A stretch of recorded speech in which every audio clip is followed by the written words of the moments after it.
Shri Swami Samartha, Leelamruta, written by Srimati Matangi, Balaji and Shri J.H. Barrat. Here comes 47th part C.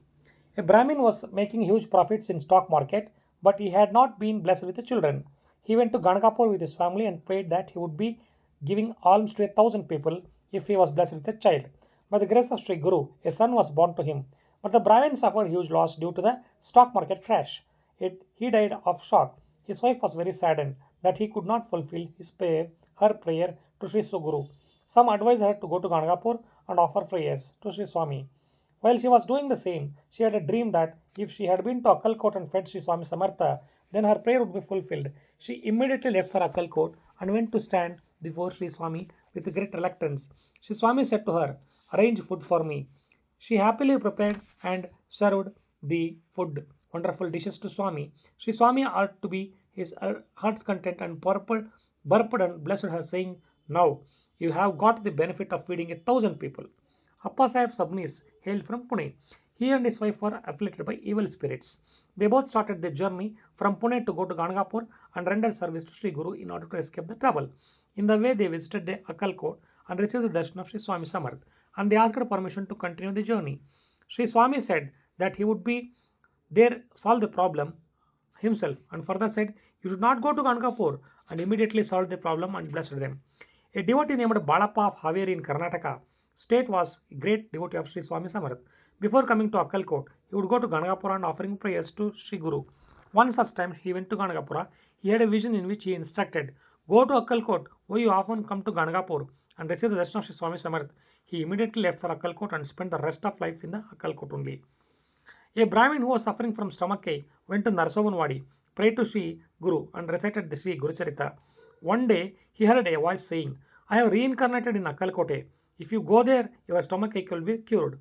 As his health was very bad, he started the journey to Akkalkote on a horse. While he was on the way, he thought that if his stomachache was cured, then he would buy some pedas, offer them to Sri Swami Samarth. As soon as he reached Akkalkote, he was passing by Cholappa's home, sitting on the horseback. When he passed the gate of Cholappa's home, the horse ridden by the Brahmin stopped moving and quarreled. No matter how hard the Brahmin tried, the horse refused to move at all. At that time, Sri Swami was lying on the bed in a Cholappa's home and was watching and was what happened. He asked the Brahmin, "Mother Chod, have you forgotten my pedas?" The Brahmin went and brought the pedas, and then horse started moving again. After that, Brahmin prayed to Sri Swami to cure the stomachache. While praying that, he rolled the ground due to the excessive pain. The compassionate of Sri Swami said to Brahmin, "Come here. How long you have been suffering from stomachache?" The Brahmin said, "Since I was 13-year-old. Swami, please come on mercy on me, show it." Sri Maharaj called the Brahmin to come to him and touch with an idol. What a miracle! The Brahmin's stomachache was completely cured. He happily fed all the Brahmins and returned to his home after staying at Akkalkote for a few days. Then a leper was staying in Ganagapur and praying for his son's recovery. He had an instruction to go to Akkalkote. He went served Sri Swami for many days. He could not bear the pain, so he went to Sri Swami and pleaded, "Swami, I cannot bear this pain. If death can heal the pain, let it happen." The compassionate Swami said, "Take feces and smell it all over the body."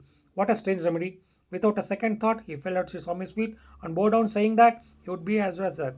He thought that instead of smearing the body with the poor people's faces, he could smear the body with the Sri Swami's faces.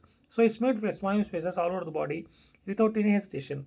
A few hours later, his body was washed, all his sores were covered with healthy skin. After fulfilling Sri Swami's order, without uttering a single word, his body became like a gold. After a few days, he went back to home and rendered services to Sri Swami throughout his life. Here ends 47th C division of this pious book. Sri Swami Samartha.